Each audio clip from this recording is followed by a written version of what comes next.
नहीं। तो हम का देखिला कि जैसे हमन के नेपाल के मेडिकल एंड डेंटल टूरिज्म काल के बनाए पड़ल हब। मतलब का हो गया, जैसे मान लीजिए कोनो विदेश से बाढ़ है नहीं, तो विदेश में मान लीजिए जैसे हम दाँत के डॉक्टर रहता, जैसे दाँत पिराए दाँत के खाने जैसे पिराए लगल दाँत RCT कहाने, मान लीजिए RCT विदेश में करावता रहा तो $4,000-5,000 पड़ला। अब 4,000-5,000 के नेपाली में कन्वर्ट करल तो 6-7 लाख पड़ जाए। हाँ, 7 लाख रुपया पड़ी। डेंटल बहुत ही महंगा बा। हाँ, तो 7 लाख रुपया में देखल जा, मान लीजिए यूरोपियन कंट्री, अमेरिकन कंट्री में नहीं, तो वहाँ दवाई होता, उपचार होता, 7 लाख रुपया लग जाता। तो वह दवाई नेपाल में 10-15 हज़ार में होला। देखा नेपाली रुपया में 10-15 हज़ार 20 हज़ार में चाहे वो दवाई होला। तो हमें कहा लगा कि उन्हान पजन के हमन के नेपाल के ऐसा मनो उ करल जा, प्रचार प्रसार करल जा कि यहाँ हमन के दवाई होई, दवाई करा सकल जाला। आप आइल जा वहाँ से एक पैकेज बनाए जा 5-7 लाख के, और नेपाल में आके सब नेपाल के जितना सुंदर जगह बा घूमल जा, यहाँ एक महीना ले ओकर पैकेज बना के आइल जा। अपन दांत के समस्या बा, आपके और स्वास्थ्य कोनो समस्या दवाई करा के जाइल जा, आपके दोनों काम हो जाता नहीं। ठो खान में पशुपतिनाथ को यात्रा, सिद्धरा को व्यापार, मतलब दोनों काम। हाँ, तो उससे भी हमें बहुत बढ़िया आर्जन कर सकल। देखा हमें लोग बहुत बढ़िया नीति बा। अब नहीं वाला नीति एकदम ही बढ़िया लगल। जैसे कहल के जैसे अब डेंटिस्टे होला जाला ना, एक भी मतलब ऊपर तक जैसे हमन के गौतम बुद्ध बाटे आवा नहीं, सब विजिट करला, तो टूरिस्ट हो गए। एक साथ आदमी बाहर से भी आवे, एकदम बढ़िया कंसेप्ट कहे पड़ल नहीं। से आदमी हमारे जैसे यहीं का आदमी इंडिया जाला, तो इंडिया का आदमी यहाँ आवे, अमेरिका का आदमी यहाँ आवे, एज अ वो टूरिस्ट का मेडिसिन में आवे, चेकअप करावे, उसे भी हमन के बहुत ही हेल्प। हाँ, देखा जैसे हम प्रैक्टिकली देखल जाए सर का होला कि अपने हम ई भोगले बाटी कैले बाटी। जैसे मान लीजिए कोनो विदेश जाता है तो हम कहिला देखल आप विदेश जाइल, आपके दांत में समस्या बा तो दवाई करा के नेपाल में जाइल जा, तो वहाँ विदेश में दांत दुखाए लगल तो आपके 5-10 लाख रुपया खर्च हो जाए। हाँ, उतना शुरू में कहाँ तो यहाँ कम से कम 10-20 हज़ार खर्च के यहीं से दवाई दर्पण करा के जाइल जा, तो आपके बड़ा धनराशि बच जाए। तो ये हम तो पहले ही से प्रमोट कर आई। हम जैसे का व्यवहारिक की समस्या भोग के हम पता होता कि मतलब वहाँ ऐसा समस्या बा, यहाँ आके हमन के ऐसा नेपाल के बहुत बढ़िया हमन के आमदनी के स्रोत पर्यटक बा का, जो हमन खाली मेडिकल एंड डेंटल टूरिज्म के साथ साथ हमन के अगर ये नीति अपना के चलल जा तो नेपाल के बहुत बढ़िया नहीं कंसेप्ट एकदम बहुत बढ़िया लगल। हाँ, मतलब पर्सनली पूछल जी इस कंसेप्ट हमारे लिए भी नया ही कहे पड़ल। सर एक्सक्यूज मी सर, थोड़ा स्टार्ट्स के बात करल जाए। जैसे 2079 जब चुनाव भइल है, संसदीय चुनाव, तो लगभग पार्टी जो इलेक्ट भइल जीतल पार्टी जो रहा है लगभग आपके 36,000 वोट लेके आए है, मतलब जीते के लिए। तो जैसे लगभग आपके कहे पर रूपंदेही क्षेत्र नंबर 3 से लगभग ऑलमोस्ट 1.5 लाख कहे पर 1,40,000 समथिंग वोटर हो यहाँ कहीं। हाँ, 1,35,000 तो मैं अब जैसे 34-35 हज़ार आप जीते के लिए आपके मुख्य जैसे एजेंडा तो हमारे बहुत बातें करल गए, तब एक मुख्य कहा जैसे क्षेत्र नंबर 3 से कि वो चीजें कह दी जाती है आपको, मतलब वोट दिए कह के उतना 34,000-35,000 मत लाइक लिए।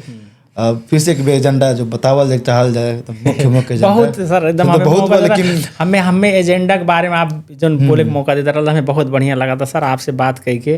कहे आप युवा हो जाला, आप भी जेन जी के देखल जा, आप आंदोलन भइल हमन के जेन जी नहीं होले, जेन वाई एक्स सब बहुत सब जेन जी लेकिन हमरे स्कूल कहल जाला। हां, त कहने ऐसे कहवा कि बहुत बढ़िया बात देखल। अब हम सबसे मुख्य फिर किसान और चल जाता सर देखल जा ना, हमार का मुद्दा बा देखल जाए नेपाल के 65% किसान लोग बाढ़ हैं। देखिए समस्या कैसे पहले समाधान करा जा देखा। अब जब खेती खाद छोड़े के दाएँ होला देखा यूरिया के DAP के लिए कितना मतलब वो हो जाला, मारा मारी होला नहीं। अब 5 लाख हमें कहा पहले तो उस समस्या समाधान करे पड़ा का, जैसे जनता के खाद पानी सिंचाई के व्यवस्था हो गल, ओकरे लिए का करे पड़ल। जैसे नेपाल में हमन के खाद के फैक्ट्री खोले के व्यवस्था कराए के पड़ल नहीं। कोनो भी आवता जीत के जाता वो के कोनो मतलब है नहीं, किसान के समस्या ओके कराए के पड़ल देखल जा। अगर मान लीजिए रासायनिक जो फैक्ट्री नहीं खुल पावता तो किसान के हमन के जैसे जो गोबर वाला जो खाद पुरान जो रहे उससे बहुत बढ़िया धान उत्पादन होला। हमन के कहने पारंपरिक मल, तो हर किसान के हमन के प्रेरित करल जा, लेकिन कैसे भी किसान के आगे बढ़ायल जा। किसान के हमन के जैसे ओकरे बाद जैसे कहा बाकी जैसे अब मान लीजिए देखल जाए किसान के ऋण उण लिहे पड़ जा नहीं, खेती किसानी के कोनो समस्या आ गई, पैसा का आवश्यकता पड़ गई, तब बैंक में गए कितना परेशानी हो रहा देखा जाए, मिलबे नहीं करला। अब सरकार से कहा हो कि किसान के सहूलियत दर में एकदम न्यून दर में ऋण के व्यवस्था एकदम देख पर आराम से जाए कि अरे हाई कागज नहीं पुगल, हाउ नहीं कागज पुगल नहीं, ओके झूलई हैं अब किसान ऋण पैबे नहीं करी, किसान के नाम में दूसर कोनो ऋण ले लेला, ओकर फायदा उठावला। तो ओके हमन के किसान के आराम से सेवा सुविधा दिहे के पड़ल कि हमार नीति हो। दूसरा और किसान के बारे में और का बा कि कहन है कि जैसे उतना हमन के जनसंख्या जब किसान बाटन तो उन्हान पतन के लिए भी तो सरकार से सेवा सुविधा मिले के पड़ल। देखल जैसे तो हम आपके बतावत ताड़ी, जैसे मान लीजिए कोनो आप सरकारी कोनो नौकरी बा, निजामती कर्मचारी कहन है नहीं, निजामती कर्मचारी में अगर कोनो बेर में आ जाता तो ओकरे लिए सिविल हॉस्पिटल खुलल बा का, बुझल गया, सिविल हॉस्पिटल खुलल। हमन का होला कि 50% पैसा लगल सिर्फ, आधा पैसा में दवाई होला। मान लीजिए आपके 10 लाख रुपया आपके मान लीजिए कोनो बड़ा बीमारी लग गई कोनो के ऑपरेशन का 10 लाख बता आपके 5 लाख तीरे के पास सिविल हॉस्पिटल में कर्मचारी लोगन के सिर्फ। वैसे सैनिक अस्पताल बा, सैनिक अस्पताल में भी सैनिक लोगन के परिवार लोगन के आपके वैसे एकदम सहूलियत में उपचार होला। पुलिस अस्पताल बा, लेकिन जे देश के लिए काम करता, देश के अन्न उत्पादन के देता, इतना जनसंख्या जे पालाता, उन्हन के लिए खोई तो सरकार के नीति का बा बताइल जा का बा। तो हमार का बा कि किसान के लिए हमार विचार बा कि हमन के खोलल जा। हमारे हमेशा हमारे बहुत बड़ा योजना बा सर, देखल जा अब हम जौन दिन जीत के अगर जाब तो हम ही बनाइब। हमार का विचार बा कि किसान तथा मजदूर अस्पताल हमार खोले के चाहना बा का, कि हमन का बा कि हमन के स्थानीय तह से एठो हमन के परिचय पत्र बना दिया किसान कि किसान होने मतलब ही इनके लगे एक इनके पेशा मतलब किसानी पेशा बा।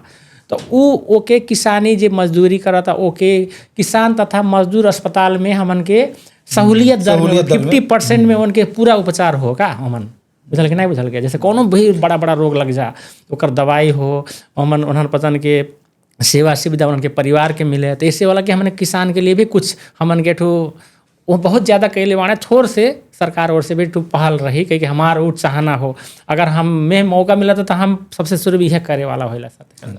और दूसरा नंबर का बा कि देखल जा यहाँ के समस्या जो भैरामक हम देखा समस्या बा हमन के फोर व्यवस्थापन देखल जा। अब आप जाइल जा सोनौली से देखल जा तो वहाँ डंडम देखल जा कितना गन्ना वहाँ जाते ऐसे नाक बंद करे के पड़ी ऐसे नहीं सुने के पड़ी। इतना नेपाल सुंदर हरा भरा ठाव बा, लेकिन का बा उहे तो फोहर के नाते थोड़ा से नाते से तनी के ओकर बढ़िया तनी के मैसेज ना आ जाता, दुर्गंधित लौकला। तो ओके दीर्घकालीन रूप से वेस्ट मैनेजमेंट जो कहन है फोहर मैला व्यवस्थापन के हमन कौन सी नीति लाइल जा वहाँ एकदम हमार सोचाई बा क्योंकि बढ़िया से हमन के वेस्ट मैनेजमेंट प्लांट लगा के ओके फोहर से हमन के बिजली निकालल जा, ओके खाद में परिणत करल जा नहीं। जैसे कहना हमन के जैसे फोहर 2 किस्म के रहा, एक जैविक फोहर रहा, एक अजैविक फोहर रहा, ऑर्गेनिक इनऑर्गेनिक वेस्ट रहा। तो ओके हमन के वर्गीकरण कई के फोहर के बढ़िया से व्यवस्थापन करल तो अपन हमन के शहर के बहुत सुंदर बना सकल। और बात ऐसा का बा कि शिक्षा में भी का बा कि अब देखल जा अब मान जेकर लग पैसा बा अब वो अपन लइकन के बोर्डिंग में पढ़ावाला नहीं। अब देखे जे गरीब किसान परिवार के बारे में उन्होंने पता कि अब स्कूल पढ़ाए के पैसा नहीं आ सरकारी स्कूल के अवस्था देखल जाए कितना खराब बा नहीं, बढ़िया से भवन नहीं रहा, अब फूटल रहा, पानी चुई, घाम लगी, पंखा नहीं रही नहीं, वहीं लेके पढ़ाना है। और टीचर भी बढ़िया नहीं रहना है, तालीम प्राप्त नहीं रहना है। तो वो का बोला कि जितना सरकारी स्कूल बा ओकर स्तर उन्नति करे के पड़ल, ओके सुधार करे के पड़ल, बढ़िया घर भवन बना दिए के पड़ल, शिक्षक लोगन के तालीम दे के बढ़िया से विद्यार्थी लोगन के पढ़ाई है। तो विद्यार्थी लोग के कोनो पैसा तीरे के पढ़ाई भर से बढ़िया एकदम पढ़ के लिख के नहीं बनी है, वहू से सरकारी से भी पढ़ के बढ़िया मने बन जाइ है। तो हमार सोचाई बा कि सरकारी स्कूल के स्तर उन्नति करे के पड़ल। कुल हमार देखल जा मेन मुद्दा बा सर, हमन हमार कार्य करे के विशेष बा। और ये हम मुद्दा उठा के अब उजालो नेपाल पार्टी से हम सबसे आग्रह करता कि एकदम मौका दिहल जा, चुनाव चिन्ह बल्ब चिन्ह में हमन के मतदान करके ठू काम करे के अवसर दिहल जा। जैसे अवसर की बात कहल गया नहीं, जैसे लास्ट कहे हमारे पॉडकास्ट के बात लगे जैसे अब मौका कहल गया नहीं से आपके पास तो विजन तो हर एक चीज़ बा अच्छा जो आपके जैसे पॉडकास्ट अभी तक हमें जो कह गया आपके जिन विजन जो हमारे जिन बातें कह गए तो आपके हर एक चीज़ बा। लेकिन का बोल कि हमेशा जब चुनाव होला तब जनता कौन हिसाब से वोट दिलक कि गलत आदमी मतलब गलत हम नहीं कहब, लेकिन एग्जाम्पल कह बाटी कि हमन से चूक ऐसे कैसन हो जा चूक हो जाला कि हमारे गलत आदमी के वोट दे दिया जाला का हमन में कमजोरी बा कि आप अपन बड़ी एजेंडा प्रस्तुत नहीं कर पाओ जाला जनता के सामने नहीं सर कि नहीं कि बढ़िया आदमी छूट जाला का एकदम बहुत बढ़िया पैसा सोचल के सर। जैसे का हमन के जनता का बहुत सीधा साधा रहने जनता सर देखा ना, जनता सोचला कि हमें कौन मन अब सोचला कि छोट वोट ते हो नहीं कोनो दे दिहल जाए का फर्क पड़ी, लेकिन का बा कि वोट मतलब बहुत बड़ा चीज हो सर। हमन के अपन अधिकार दूसरे दे देता टल जाएगा लेकिन हमन अब जनता ये सब, अब नेपाल के जनता सब सीधा साधा बाणे नहीं, अवसर नाई बाटन, गरीबी बा यहाँ सब, एकरे नाते से जनता कबो कबो का हो जाला कि बाध्य हो जाला कोनो चीज़ मान ले जा। अब कोनो कोनो कह दिया अरे हमें वोट देता, हम हाई व्यवस्था कह दे बहु, थोड़ा सा प्रलोभन ही पड़ जाने कबो कबो नहीं।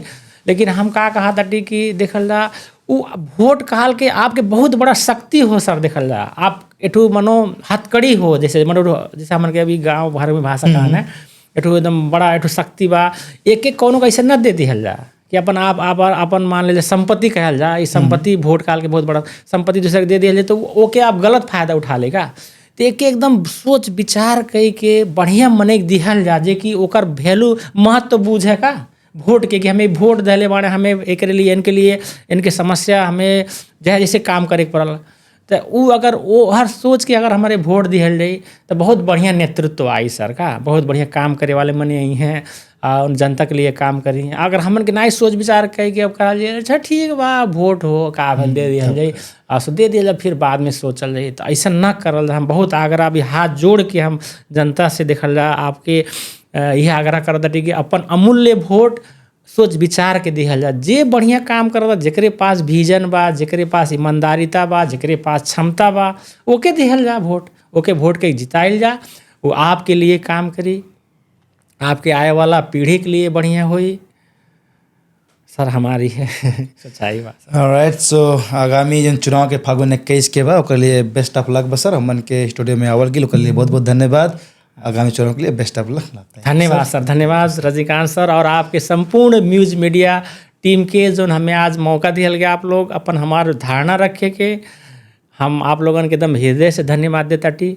आप लोगों ने कार्यक्रम इसी कार्यक्रम से का हो कि एठू आप जनता में एठू पॉजिटिव सकारात्मक जो संदेश फैलावत रह जा कि विकास के एठू बाध्य बनावत रह जा, नेता के विकास के लिए एठू प्रतिबद्धता जाहिर करे पड़ल ना कि हम काम करब तब हमें वोट दी हैं।